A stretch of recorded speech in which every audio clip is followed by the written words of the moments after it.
Few films have ever attempted to reach the grandiose heights of Bernardo Bertolucci's 1900, or Novecento in Italian, released in 1976. This sprawling historical epic, which spans over 5 hours in its full version, is one of the most ambitious films in the history of cinema, weaving together personal and political narratives to create a vibrant tapestry of Italy's journey through the 20th century.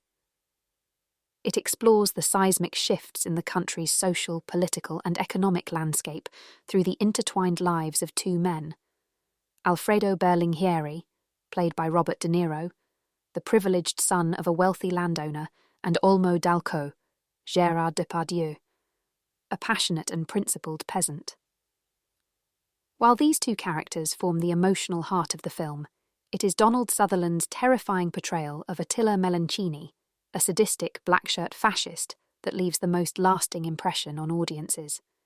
His performance is often considered one of his finest, and 1900 remains a haunting and ambitious testament to the power of cinema. Bertolucci's vision for 1900 was to create a grand allegory for the class struggle that defined modern Italy, using the relationship between Alfredo and Olmo to represent the contrasting worlds of the aristocracy and the working class. Robert De Niro and Gérard Depardieu were both emerging superstars at the time, each bringing depth and nuance to their respective roles. De Niro's Alfredo is a conflicted man, trapped by his privileged upbringing, yet disillusioned with his inherited power, while Depardieu's Olmo is full of fire, an embodiment of the revolutionary spirit of the oppressed working class. Together, their friendship and rivalry anchor the film in a deeply human struggle, but neither character is capable of fully escaping the weight of history bearing down on them. Yet even with these two cinematic giants leading the cast, Donald Sutherland's portrayal of Attila Melanchini overshadows the film in a way that no other performance could. Attila is a villain who transcends the boundaries of the screen, one whose sheer malevolence lingers long after the film's closing credits. Sutherland's ability to play sinister roles was already well known, but in 1900 he elevated his craft to new heights.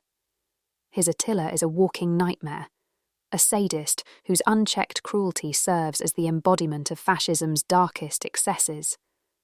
Sutherland's performance as Attila Melanchini is nothing short of mesmerising. Attila is introduced as a brutal enforcer for the fascist regime, but his evil runs much deeper than his political affiliations.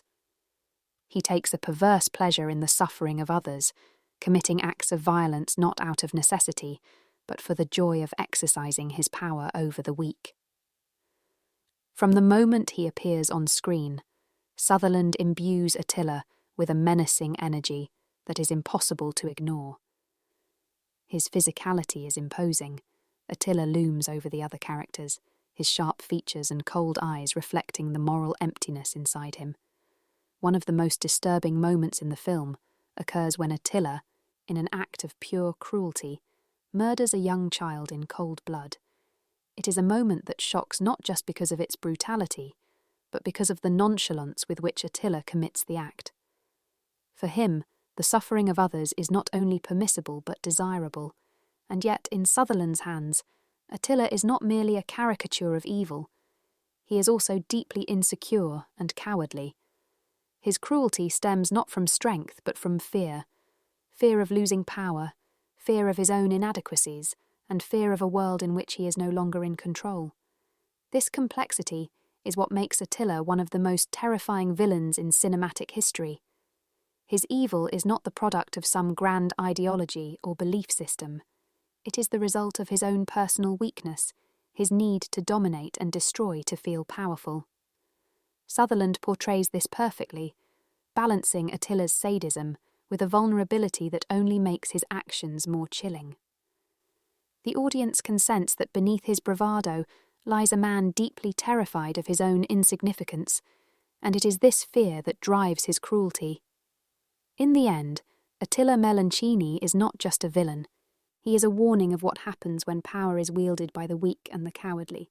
The character of Attila Melanchini took such a toll on Donald Sutherland that he has since admitted he could not bring himself to watch his performance. In interviews, Sutherland has spoken about how deeply unsettling it was to inhabit such a monstrous character. His portrayal of Attila, who commits some of the most horrifying acts of violence in 1900, left him emotionally drained, and the scenes of rape, torture and murder in the film are not easy for any viewer to digest, let alone the actor who performed them. Sutherland's admission speaks to the intensity of his performance and the psychological toll it took. Playing a character as deeply evil as Attila is not something that can be done lightly, and Sutherland's immersion in the role clearly affected him on a personal level. His discomfort with the performance only adds to the power of his portrayal. Attila is not just a villain. He is a figure so monstrous that even the actor playing him was disturbed by the depths of his character's depravity.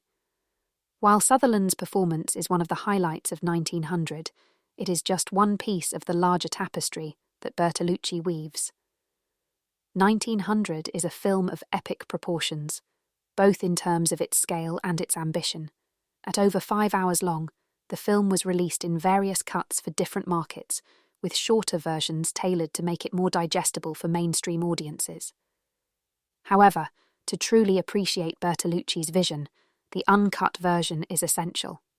This version allows the viewer to fully immerse themselves in the sweeping narrative and the rich historical detail that Bertolucci painstakingly crafted.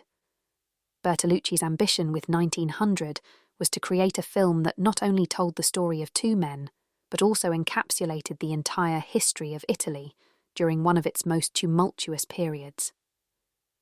The film spans decades, covering everything from the turn of the century to the rise of fascism and the aftermath of World War II. The historical context is woven into the personal stories of Alfredo and Olmo, whose lives serve as a microcosm for the larger class struggle between the aristocracy and the working class. Visually, 1900 is a triumph of cinematography, thanks to the legendary Vittorio Storaro.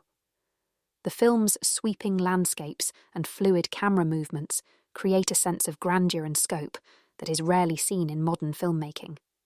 Storaro's use of light and shadow imbues the film with a dreamlike quality, making the viewer feel as though they are floating through a half-remembered past. The camera moves with a graceful, almost musical rhythm, capturing both the vast beauty of the Italian countryside and the intimate emotional moments between characters with equal precision. Storaro's cinematography is nothing short of breathtaking, and it gives 1900 the sense of being not just a film, but a work of visual poetry. Despite its undeniable ambition and artistry, 1900 divided critics upon its release. Some hailed it as one of the greatest cinematic achievements of its time, while others found its length and overtly political themes overwhelming. The film's unabashed Marxist undertones, particularly in its depiction of class conflict, alienated some audiences, especially in the United States. The graphic nature of certain scenes, including those involving sexual violence and brutal acts of fascist cruelty, also made 1900 a difficult watch for many. Yet for those who embraced its ambition, 1900 stands as a towering achievement in modern cinema. It is a film that demands patience, but it rewards those who are willing to invest the time and emotional energy. Bertolucci's storytelling, combined with the extraordinary performances of De Niro, Depardieu and Sutherland, creates a cinematic experience unlike any other. The film's emotional depth, historical scope, and visual grandeur make it one of the most ambitious works ever attempted on screen. In an era dominated by formulaic blockbusters and commercialized storytelling, 1900 remains a testament to what cinema can achieve when it dares to reach for something greater. It is a film that is not afraid to take risks, to challenge its audience, and to delve into the darkest corners of the human experience. Donald Sutherland's performance as Attila Meloncini is the embodiment of that darkness, a portrayal of evil so profound that it leaves a permanent mark on the viewer. But 1900 is more than just a historical epic or a political allegory. It is a film that captures the essence of memory, time and history in a way that few films ever have. Its dreamlike narrative, fluid cinematography, and epic scope give it the quality of a half-remembered journey through the past, one that is both nostalgic and nightmarish. There is truly nothing like 1900 being made today, and perhaps there never will be again.